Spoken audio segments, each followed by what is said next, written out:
Hello दोस्तों, जय श्री कृष्णा। कैसे हैं आप सब। आज इस वीडियो में हम आपके साथ शेयर करने वाले हैं अष्टमी नवमी पूजन के बाद हमें चौकी कब और कैसे उठानी होती है, विसर्जन हमें कैसे करना होता है, कलश का क्या करना है, नारियल का क्या करना है, कलश के अंदर जो भी सामग्री हमने डाली है उसका हमें क्या करना है, ज्वारों का हमें क्या करना है, ज्वारों को हमें कहाँ विसर्जन करना चाहिए अगर हमारे घर के आसपास कोई नदी तालाब नहीं है। तो संपूर्ण विधि इस वीडियो में मैं आपके साथ आज शेयर करूंगी। माता रानी की चौकी का विसर्जन करने का मतलब चौकी उठाने का सही दिन कौन सा होना चाहिए, कौन से दिन हमें माता रानी को विदा करना चाहिए। तो देखिए, जब भी हम नौमी की पूजा करते हैं, नौमी पूज लेते हैं, अष्टमी या नौमी, तो हमें माता रानी का विसर्जन 9वें दिन तो बिल्कुल नहीं करना चाहिए, 10वें दिन कर सकते हैं। तो देखिए, नौमी पूज के हम जो है ना चौकी को हल्का हल्का हिला देते हैं। नौमी वाले दिन माता रानी को हिला देंगे और कलश को हिला देंगे, ज्वारे बोए हैं उसे हल्का सा अपनी जगह से खिसका देंगे। सारी चीज़ों को खिसकाने के बाद उसके बाद हम अगले दिन 10वीं वाले दिन चौकी उठाते हैं। तो जो नारियल है ना उसको तो हम नौमी वाले दिन ही उठा लेते हैं और प्रसाद के तौर पर सभी में बांट देते हैं। बहुत सारे घरों में नारियल को ना जो है ना भूमि विसर्जन या फिर जल विसर्जन किया जाता है। हमारे यहाँ पे नारियल को प्रसाद के तौर पे ले लिया जाता है क्योंकि श्रीफल है माता रानी का और पूरे 9 दिन तक चौकी पे रखा रहा है, तो इसको हम ऐसे ही जल प्रवाहित नहीं करेंगे, हम घर में इसको प्रसाद के तौर पे लेते हैं। ठीक है। इसके बाद जो भी हमने फूल वगैरह चढ़ाए होते हैं पूरे 9 दिन या फिर जब भी लास्ट डे और पहले दिन फूल वगैरह चढ़ाए होते हैं उनको एक जगह पे हम इकट्ठे करते रहते हैं और इकट्ठे लास्ट डे हमको सारे इकट्ठे कर लेने हैं। जो भी हमने फूल वगैरह जैसे लिए हैं चढ़ाए हुए होते हैं माता रानी पे, वो सारे फूल इकट्ठे एक ही पन्नी में या एक ही बर्तन में आप इकट्ठे कर लें। और जो भी कलावे माता रानी पे चढ़ाए हैं, कलश पे चढ़ाया है, कलश के कंठ पे बांधा है हमने, और जो ज्वारों पे बांधे हैं कलावे, वो सारे कलावे हम इकट्ठे रख लेंगे। इकट्ठे करने के बाद इनका क्या करना है, देखिए फूलों का और कलावों का आप चाहें तो भूमि विसर्जन कर सकते हैं या फिर जल विसर्जन कर सकते हैं। अगर आपके घर के आसपास कोई नदी तालाब है आप वहाँ पे इसका विसर्जन करके आ सकते हैं। वैसे हम जो इसका मैं क्या करती हूँ, देखिए मैं तो इसको घर में ही भूमि विसर्जन कर देती हूँ। हमारे यहाँ पे बड़ा सा गमला है खाली है, तो मैं हमेशा इनका ना वहीं पे विसर्जन कर देती हूँ, जो कलावे वगैरह हैं उनका। ठीक है। जो फूल है ना उनको मैं क्या करती हूँ, तोड़ के छोटे छोटे टुकड़े पत्तियों को अलग अलग बिल्कुल कर लेती हूँ, सुखा के उनको पौधों में डाल देती हूँ तो उसके गेंदे के फूल हो जाते हैं। बाकी मैं कलावों को सबको देखिए पौधे में गाड़ देती हूँ। ठीक है। मैं भूमि विसर्जन या फिर जल विसर्जन नहीं करती हूँ, मैं अपने घर के गमलों में ही इनको गाड़ देती हूँ। उसके बाद फूल वगैरह के बाद देखिए जो भी हमने मूर्ति वगैरह रखी है ना चौकी पे, उनको हम उठा उठा के एक एक करके थोड़ी थोड़ी जल की छींटे देके और पहुँच के अपने मंदिर में हम रखते जाएंगे। जो हमने हल्दी की गांठ की जो बनाई होती है ना गौरी मैया, उनको भी हम पहुँच के रख लेंगे और अगले साल फिर से यूज कर लेंगे। जो भी हमने जितनी भी मूर्तियाँ स्थापित की होती है ना चौकी पे, सभी को थोड़ी थोड़ी जल की छींटे देके हमें पहुँच के रखना है, उनका तिलक साफ कर देना है। छींटे देने का मतलब होता है कि हम जो है ना विसर्जन कर रहे हैं। तो इसी तरीके से हम सारी मूर्तियों को उठा के और जो है ना हल्की हल्की जल की छींटे देके और उनको पहुँच के किसी साफ कपड़े से और अपने घर के मंदिर में उनको रखते जाएंगे। जहाँ भी आपने अपने घर का मंदिर रखा है, घर के मंदिर में जहाँ भी आप रखते हैं मूर्तियों को, वहाँ पे आप माता रानी की मूर्ति सभी को रख सकते हैं। तो यहाँ देखिए माता रानी को अगर आप चाहें तो स्नान भी करा सकते हैं, अगर पत्थर की हैं या फिर धातु की है तो आप स्नान भी करा सकते हैं। और अगर तस्वीर वगैरह है तो जल की छींटे दे के आप उनको जो है ना मंदिर में ही स्थापित कर दे। जल की छींटे दे हल्की सी, उसके बाद अच्छे से उनका तिलक वगैरह पहुँच दे और उनको फिर मंदिर में ही स्थापित कर दे। अगर आपने लौंग की माला चढ़ाई है तो लौंग की माला पे भी हल्की सी छींटे दे के उसके बाद लाल कपड़े में बांध के आप दोबारा से मंदिर में रख दे और अगले साल फिर से नवरात्रे आए तो उसमें आप माता रानी को फिर से चढ़ा सकते हैं। और देखिए जो भी हमने चावल वगैरह चढ़ाए होते हैं ना अक्षत, जैसे कलश के नीचे, कलश के ऊपर जो रखे होते हैं अक्षत, और जो माता रानी के नीचे हमने आसन दिया होता है अक्षत का, ज्वारों के ऊपर जितने भी हमने चावल चौकी पे चढ़ाए होते हैं सभी चावलों को हम इकट्ठा कर लेंगे एक बर्तन में। और जो दक्षिणा चढ़ाई होती है ना माता रानी को भेंट पहले दिन या लास्ट दिन, उस भेंट को आप या तो मंदिर में किसी में दान दे आएंगे या फिर किसी जरूरतमंद को आप दे देंगे या फिर माता रानी के लिए ही आप कुछ ले आएंगे। उस दक्षिणा को हम घर में नहीं रखते हैं। ठीक है। या तो मंदिर में आप, सबसे अच्छा चीज़ ऑप्शन ये है कि माता रानी के मंदिर में किसी मंदिर में आप दान दे आएँ।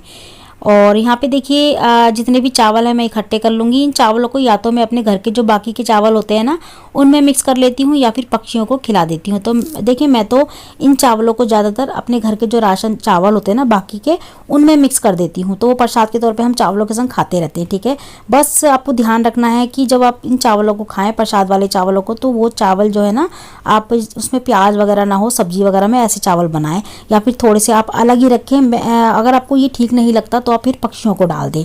अगर आप ऐसा नहीं कर सकते ठीक है तो आप पक्षियों को ही डाल दें, वो ज़्यादा अच्छा रहेगा। ठीक है, तो पक्षी इसको खा लेते हैं अगर आप घर में इस्तेमाल नहीं करना चाहते तो।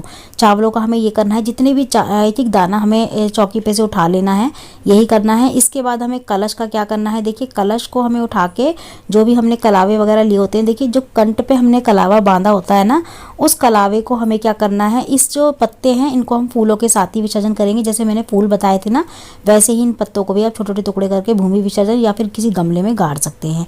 जो हमने कलावा बांधा था ना कंठ पे, इसको देखिए या तो आप किसी पौधे पे, अपने घर के ही पौधे पे इसको लपेट सकते या फिर आप जो बाकी के कलावे जैसे मैंने बताया किसी पौधे में गाड़ दें, आप इसको भी साथ में गाड़ सकते हैं या फिर अपने किसी बच्चे के हाथ में रक्षा सूत्र के तौर पे भी इसको बांध सकते हैं। ठीक है, इसके अलावा जो जल है ना कलश का उसको हमें पूरे घर में छिड़काव करना है। पूरे घर में जो जल बचे उसको हमें किसी घर के पौधे में डाल देना है। बाहर किसी पौधे में नहीं डालना, अपने घर के ही पौधे में इस जल को डालना है। छत से लेके पूरे घर में आपको छिड़काव करना है पहले इस जल से। ठीक है, सभी मेंबरों के सर पे छिड़काव करना है हल्का हल्का। उसके बाद जो बचे वो घर के गमले में आप डाल दें। जो चुन्नी ली है हमने वो किसी पौधे में आप बांध सकते हैं। कोई भी गमला आपके घर में है जैसे कि बेलपत्र या तुलसी में भी गमले पे आप बांध सकते हैं क्योंकि माता रानी की चुन्नी है ये। ठीक है, इसके अलावा जो हमने जो चढ़ाया होता है ना माता रानी को श्रृंगार का सामान, इसमें से एक चीज़ आप अपने लिए खुद रख लें। या तो चूड़ी रख सकते हैं, सिंदूर रख सकते हैं या फिर आप महावर रख सकते हैं। सबसे अच्छी चीज़ मैं आपको बताऊँ, आप सिंदूर रखें माता रानी का। माता रानी के प्रसाद के तौर पर, माता रानी के आशीर्वाद के तौर पर आप सिंदूर रख सकते हैं। ठीक है, और बाकी का सामान आप मंदिर में दान दे आएँ, मंदिर में दे आएँ सुहाग का सामान पंडिताइन को, या फिर आप अपने से किसी बड़े को दे सकते हैं जो सुहागन हो। और बाकी का जो देखिए हमने कलश के अंदर जो लौंग सुपारी और जो हल्दी की गांठ जो डाली होती है ना वो फूल जाती है अच्छे से, तो उसको 2 दिन तक हम सुखा लेंगे। इसका विसर्जन ना करें। देखिए अगर आपको लगता है ये फट गई है और हल्दी की गांठ और सुपारी फट गई है फूल के, तो आप इसको फिर जो है ना भूमि विसर्जन कर दें। जैसे मैंने बताया था कि हम जो कलावों का विसर्जन करते हैं पौधे में गाड़ देते हैं, तो वैसे किसी पौधे में आप गाड़ सकते हैं हल्दी की गांठ और सुपारी को। और नहीं है सही सलामत है ये तो सुखा के आप इसको दोबारा से नवरात्रों में कलश स्थापना में यूज कर सकते हैं। और देखिए लौंग और जो इलायची हमने ली थी ना वो तो दोबारा से यूज नहीं हो सकती, तो उसको आप क्या करेंगे, या तो आप चाय वगैरह में इस्तेमाल कर सकते हैं, जैसे चाय वगैरह लेते हैं या प्रसाद के तौर पे ले सकते हैं। अगर आप ऐसा नहीं करना चाहते तो उसका भूमि विसर्जन कर दें, किसी गमले में गाड़ दें। और सिक्का आपको घर में ही जो है ना बाकी की सामग्री के साथ जो अपने जैसे बाकी की जो सिक्के वगैरह जो पैसे वगैरह रखते हैं वहाँ पे आप रख दें, और या फिर आप दान दे आए मंदिर में बाकी की जो है ना भेंट जो हमने चढ़ाई थी उसके साथ ही। अब हमें ज्वारों का क्या करना है, देखिए बहुत सारी जगहों पे ना पास में ना नदी तालाब नहीं होते और आजकल नदी तालाबों में इनका विसर्जन करने भी नहीं देते। तो हमें क्या करना है, देखिए पहले सबसे हमें थोड़ी सी ज्वारें ले लेनी है, निकाल लेनी है विसर्जन करने से पहले। और इसमें से कुछ हिस्सा मतलब कुछ जो बाल हैं हमें ज्वारें हैं कुछ ज्वारों के जो बाल हैं उनको निकाल के हमको अपने जो है ना आटे के जो जहाँ भी आप आटा रखते हैं उसमें थोड़े से डाल दें, और थोड़े से 1-2 बाल आप अपने चावल वगैरह में डाल दें, और थोड़े से लेके आप अपनी जो है ना 1-2 बाल लेके आप अपने जहाँ भी आप पैसे रखते हैं वहाँ पे रख दें। लाल कपड़े में लपेट के इसको रख सकते हैं। और देखिए कुछ लेके आप अपने मंदिर जहाँ भी आपका मंदिर है ना, मंदिर में जो भी आप सेफ जगह जहाँ पे भी आप अपने जैसे बाकी की पूजा की सामग्री रखते हैं तो वहाँ पे आप लपेट के लाल कपड़े में इसको मंदिर में भी जरूर रखें थोड़ा सा। ठीक है, तो ये 3-4 जगह आप जरूर रखें निकाल के इसको। तो 3-4 भागों में आप बांट लें इसको, 2-2 3-3 बालों को। और हर जगह जैसे मैंने बताया आटे में, चावल में, और देखिए अपनी तिजोरी में जहाँ भी आप पैसे रखते हैं वहाँ पे, और अपने घर के मंदिर में 4 जगह पे आप इसको जरूर रखें निकाल के थोड़ा थोड़ा। और बाकी का आपको क्या करना है, अपने घर की छत पे, आपके घर में कोई घर में आपके छत पे या कहीं भी बड़ा सा गमला हो ना, तो आप वहाँ पे गमले के ऊपर ही इसको गमले में ही इसको रख दें निकाल के। थोड़ा सा इसमें पानी जब हम डालते हैं ना तो ये आराम से निकल जाती है, पूरी की पूरी मिट्टी के साथ ये निकल जाती है। और मिट्टी के साथ निकलने के बाद ये आप इसको ऐसे कैसे ही किसी गमले में रख दें। कोई खाली गमला है आपके घर में या कोई ऐसा गमला है जिसमें थोड़ा सा स्पेस है, बड़ा है, तो आप उसमें इसको रख सकते हैं। आप डेली पानी डालोगे ना तो ये इसी तरीके से रहेगी, ये बहुत दिन तक, लंबे समय तक ये हरे रहते हैं और घर में इनका विसर्जन भी हो जाता है। बाद में ये धीरे धीरे सूख के उसी गमले में जो है ना खाद बन जाते हैं। तो बाहर विसर्जन करने से अपना अच्छा आप अपने घर में ही इसको विसर्जन कर सकते हैं। मैंने ना इस पे एक वीडियो भी बनाई है कि घर में इनका विसर्जन कैसे किया जाता है।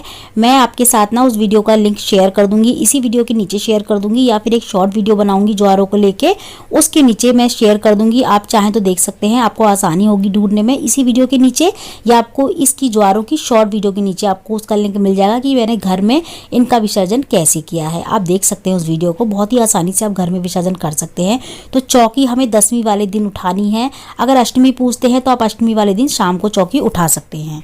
लेकिन अगर आप नौमी पूजते हैं तो देखिए, नौमी वाले दिन आपको माता को बिल्कुल भी नहीं उठाना है। नौमी वाले दिन ना उठा के हल्का हल्का चौकी को हिला दे। उसके बाद आप जो है ना 10वीं वाले दिन सुबह सुबह आप माता रानी को विसर्जन कर सकते हैं, मतलब माता रानी की चौकी उठा सकते हैं। अष्टमी और सप्तमी वाले दिन जो लोग पूजते हैं उस दिन वो उठा सकते हैं, शाम को सुबह सुबह हल्का हल्का हिला के, और अष्टमी और नौमी को चौकी उठ सकती है, लेकिन नौमी वाले दिन चौकी नहीं उठाई जाती। अब आप ही देखिए, जब हमारे घर कोई मेहमान आता है तो नौमी वाले दिन हम किसी भी मेहमान को विदा नहीं करते हैं, या हम किसी के घर जाते हैं अगर हमको 9वां दिन हो तो हम भी नहीं आते हैं। तो माता रानी को हम 9वें दिन कैसे विदा कर सकते हैं, इसलिए 9वें दिन ना विदा करके अब 10वीं वाले दिन सुबह सुबह माता रानी को विदा कर सकते हैं। तो आज की वीडियो में इतना ही, मिलती हूँ आपसे अगली वीडियो में ऐसी ही अच्छी सी एक और वीडियो के साथ। जब तक के लिए जय माता दी, राधे राधे, जय श्री कृष्ण।